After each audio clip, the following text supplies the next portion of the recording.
Anyways, I apologize in advance if I look like a sweaty, crappy pile of stink. I just got out of the gym. I got a little bit of time to talk to you. So I would like to discuss how manga, more specifically Kingdom, changed my life for better. Now, I know it sounds like a clickbait, but I'm not gonna 100% attribute my improvement on manga, but the ideas in it and the lessons have helped me out tremendously to become a better person.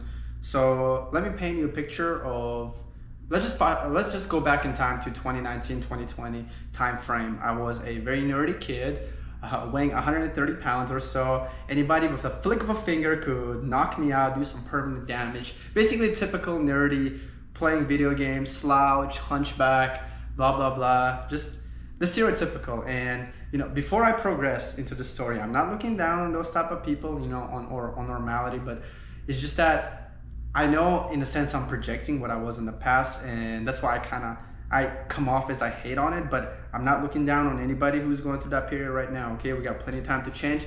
That's one superpower we have as human beings. I know it sounds very cliche or it's cringe, but I truly believe that our ability to adapt and change is the superpower. That's why we're on the top of the food chain. Anyways, that's a topic for a different video. Let's talk about how we got into Kingdom manga and how it changed us in a sense. So anyways, I was very nerdy. I was playing League of Legends. I was in the military at the time, very miserable. That's when I found out that I really did not want to be in the military because it sucks being told what to do. And I know, like, you go through life being told what to do, but there's a huge difference between being asked what to do and being told what to do. I just did not like being a damn Pavlov dog, Anyways, I would go to work, I would come home, and then I would waste my life like a vegetable, just sit, play video games, League of Legends, and then watch anime, and then not do anything productive, not learn anything. At work, I would do bare minimum, collect my paycheck, and then go back home and rot. So was not very content with my life at the moment, and huge drastic change when coming into me. My comfortability was threatened by a deployment, upcoming deployment right during pandemic. So I knew even if I get deployed, it's going to suck because permanently wearing masks, permanently being locked down in a certain base, and I cannot go and explore outer world. So, just the anticipation of it kind of sucked. Anyways, I deployed in 2020 into, I don't know if I should say this on a video. I'm not gonna disclose the location. Screw this, who cares? I deployed to Abu Dhabi, which I know, it sounds like a good place, great place, in hopes of COVID restrictions being lifted, and hopefully I get to go see Dubai. So that was that's the only thing that kind of kept me not too upset about being deployed. And I know I sound like a little bitch, but I was a kid at the time. Can't help it. I'm just pampered little, complacent kid. Anyways, and while I was deployed, that's when I picked up Kingdom manga. I wasn't huge into manga at the time. The only reason I read manga is because I would catch up to certain anime like One Piece, and then I just wanted to see what was happening next, or Attack on Titan, and then I just want to read ahead, right? But everybody that I've talked to, everybody who I considered smart would vouch for Kingdom, They would put it in the same category as Vagabond and Berserk, and it's a must read. So I always had that in the background. And I decided to pick up, and right away, I deployed, and it was kind of miserable in there. First of all, the temperature was 110, 120 degrees with some humidity. It sucked. A lot of my work had to be done outside. Thankfully, I had a lot of work also to do in the office. I don't want to sound like I'm bitching and moaning, but it sucked, okay? I know I sound like a spoiled kid. And one thing I had to look forward to at the end of my day is I would come home. I had shitty Wi-Fi, but the Wi-Fi was just not shitty enough for me to load the Kingdom page and read through it, right? And then that was the entire deployment kind of was made better just because I had access to Kingdom manga. Anyways, and there's a certain scene that kind of made me think, all right? One scene in particular that kind of moved me and made me act upon what I wanted to do at the time, because I knew I was miserable. I knew I did not necessarily belong in the military, and I'm not looking down on the military. It's just that being enlisted, there's a cap to how high you can go, and you cannot climb the ranks fast enough to just reap the benefits that come later on. And it's just that even if you're the most skillful, even if you're the best worker, there's still a time limit to how fast you can jump the rank and how how you can get a raise, basically.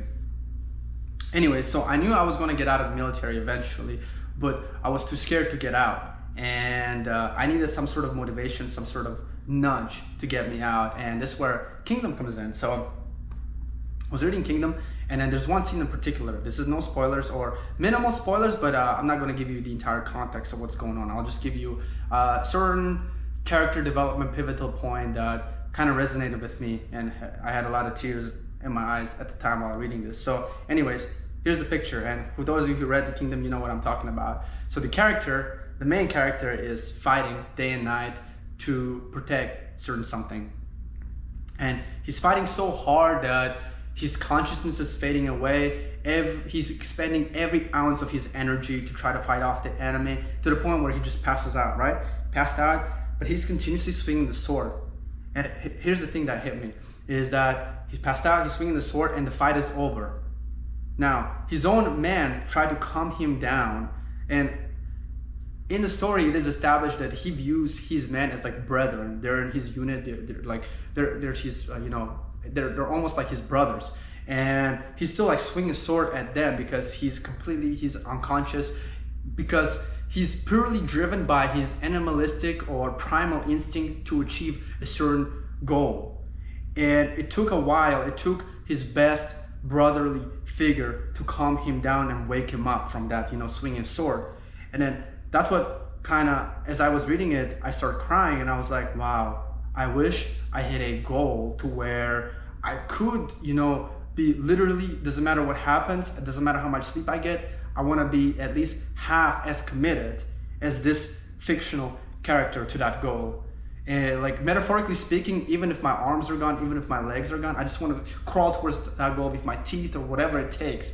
And I wish I believed in something that crazy. In a sense, I guess subconsciously, that was the definition of success or definition of happiness for me. It wasn't necessarily the getting a lot of money, getting some bitches, whatever. It's just having a goal worthwhile to follow, right? And I probably heard it somewhere on a motivational YouTube video, but it resonated with me. And I started crying, and I started thinking, like, I'm not at the point of life where I want to be, but at least I have a stable income, and I have some money to put away, and my enlistment is coming to an end in a year or so. So how do I proceed?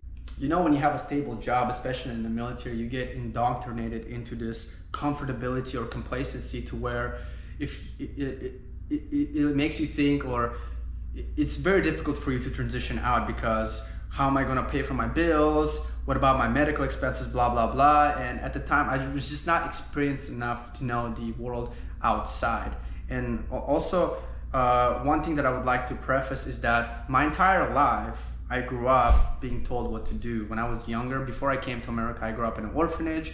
Came to America, did not necessarily have freedom, because I'm not going to say my parents were strict, but I'm still thankful to be in America. But I just did not necessarily have a freedom, because as soon as I turned 18, I went to the military, and in the military, I was told what to do. Basically, I did not experience freedom, so it was something completely new to me, and I did not know how to proceed forward, right? But as I continue reading Kingdom and trying to piece together what I wanted to do in the future, one realization that came to me is that human beings are very, very adaptable, right? That's part of our superpower, is to learn and grow. Partially why we're probably in the top of the food chain, and that's a topic for another video. The more I read Kingdom manga, and the more I saw main character change and grow throughout the story, I thought to myself, I know this sounds dumb, but why can't that be me with my current goals? Like, why can't I grow as a person? Somebody, a regular human being that was probably in similar position as me has written this. The same person that shits, same person that went through school system, same person that went through college, whatever. That 9-to-5 job has written this story, and he's giving me these clues. He's passing down his ideas throughout the story towards me to potentially learn from or get inspired. So why can't that be me? Why can't I take that necessary step forward? So eventually I said, enough is enough. It's time to take that step towards uncomfortability and figure things out on my own. Subconsciously, I was craving that freedom. I was tired of being what to do. Now, there are a lot of good experiences in the military. It's just that eventually, or how do you say it?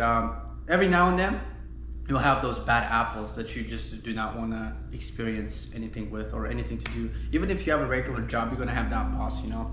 To wrap the story up, or to skip all the BS details, fast forward to now, I look much better than what I was a couple of years ago. I'm self-employed now. I work whenever I want to.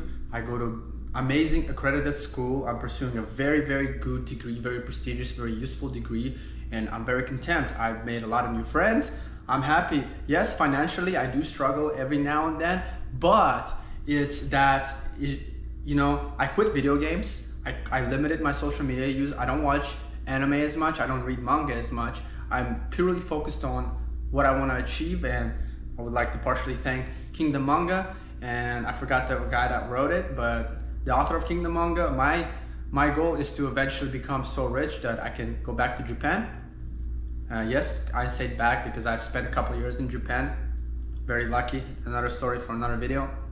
But anyways, and shake the hand of the author that wrote Kingdom and tell him, you know, face to face, eye to eye, thank you very much. You have inspired me. You are an amazing role model. I don't know what else. I'm speechless. I don't know what to say. If you made it far to this video, I do appreciate your time. The reason I made this video is because my Kingdom Manga video that I made a few months ago has gotten close to 6,000 views, and a lot of my subscribers, or a lot of people subscribed after watching that video once I checked out the analytics, and I wanted to thank you all. So if you're watching this far and you subscribe from that video, please comment down below that when this channel picks up, when I actually learn how to talk properly in front of the camera and how to edit, and I get good following, I'll come back to this video and I'll remember you and I can say thank you all. Anyways, take care.